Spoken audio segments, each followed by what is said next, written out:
McCarthy wanders back into the plane and sits down next to me and starts ranting about Bobby Kennedy.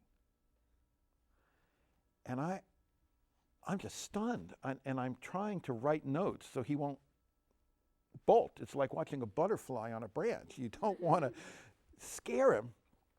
And I'm writing notes, and then they say, we're about to land in Milwaukee, and I say to him, Senator, can I use that? He said, yes, you can. He knew exactly what he was doing.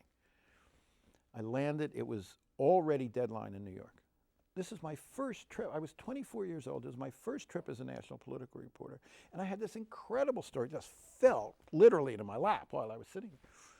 And there was a wonderful old crusty editor on the national desk who I will always treasure his memory, because I called him from the airport. I knew I didn't even have time to go into Milwaukee. I had to write this to get it into the paper from the airport. And I said, I got this great. He said, let it rip. I sat there in a coffee shop in the Milwaukee airport, writing a page, calling it in, writing a page, calling it in. Made the first edition.